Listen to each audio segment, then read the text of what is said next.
సాహిత్యాభిమానులకి స్వాగతం. జీవనలీలకి స్వాగతం. కాకాసాహెబ్ కాలేల్కర్ గారి రచనకు పురాణం సుబ్రహ్మణ్య శర్మ గారి అనువాదం ఈ జీవనలీల. జీవనలీలలో ఈ భాగంలో భరతుని దృష్ట్యా అన్న ఈ భాగంలో తిరిగి మరొకసారి గోకర్ణాన్ని చూద్దాం. వినండి. భరతుని దృష్ట్యా. గట్టున నిలబడి సముద్రం శోభను పరికిస్తే హృదయం ఆనందపరవశమవుతుంది. ఈ శోభను కాస్త ఎత్తు నుండి చూసే అవకాశం లభిస్తే ఇక వేరే చెప్పాలా?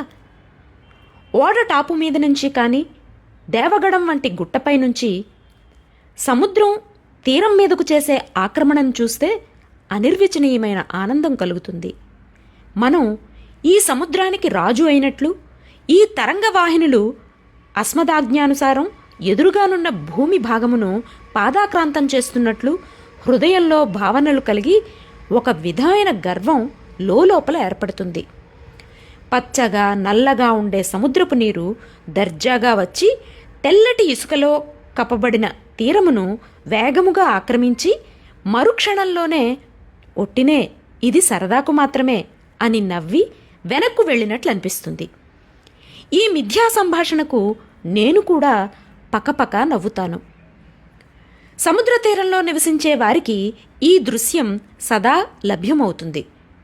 సముద్రము సైతము అఖండంగా జలక్రీడలాడే చోట సమకోణంగా ఉన్న ఎత్తు మీద నిలబడి సైకతాల జలవిహారం, సముద్రపు సైకత విహారం చూసే సౌభాగ్యం లభించిన రోజున అఘమే సఫలాయాత్ర ధన్యోహం అప్రసాదతః అని కీర్తించాలి.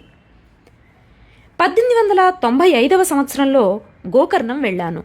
తిరిగి గోకర్ణ యాత్ర 10 సంవత్సరాల క్రితం గంగాధరరావు దేశపాండే గారితో కలిసి చేశాను.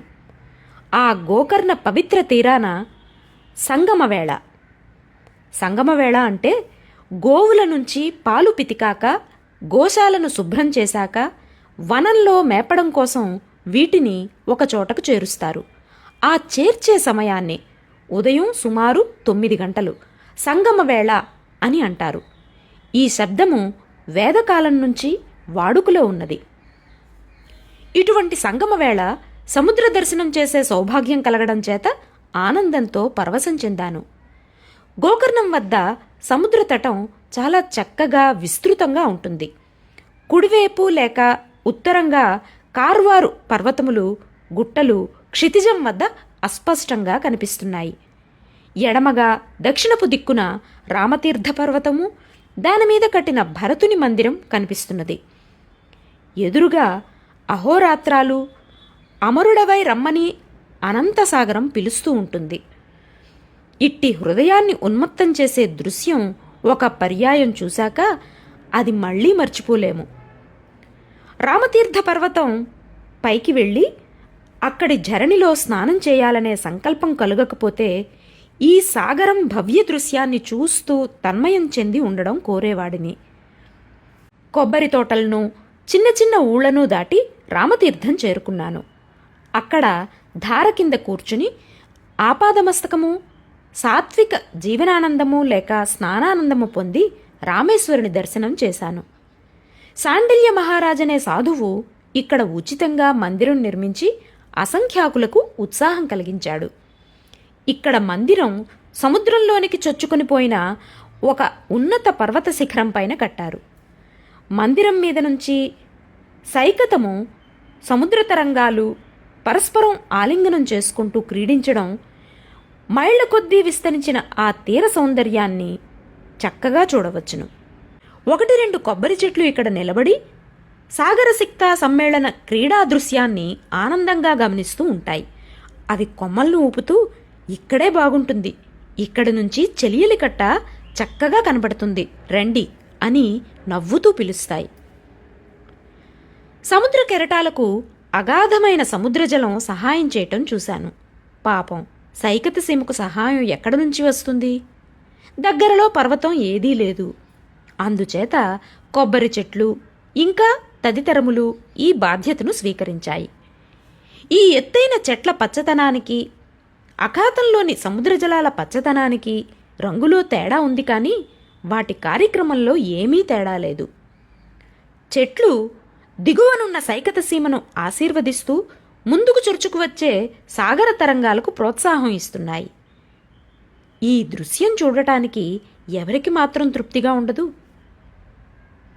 మనుష్యులకు ఏ దృశ్యం చూసినా పూర్తిగా తృప్తి కలగదు.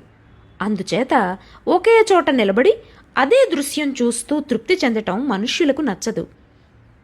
శ్రీరామచంద్రుని ప్రబంధ ప్రతినిధి భరతుడు రామతీర్థ ధరణిని, రామేశ్వరుని మందిరాన్ని కాపాడటం కోసం ఈ పర్వతం మీద వెలిశాడు.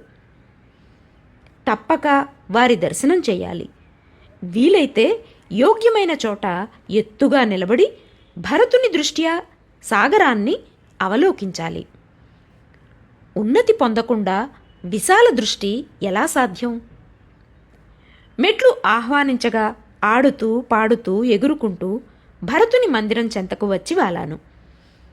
అక్కడ శుభ్రకాయుడై సుందర పీతాంబరధారి అయిన సముద్ర దర్శనం చేస్తున్న భరతుని మూర్తిని దర్శించాను. నా అభిప్రాయం ప్రకారం భరతుని విగ్రహం ఉన్నచోట సమీపంలో ఏ మందిరం ఉండరాదు.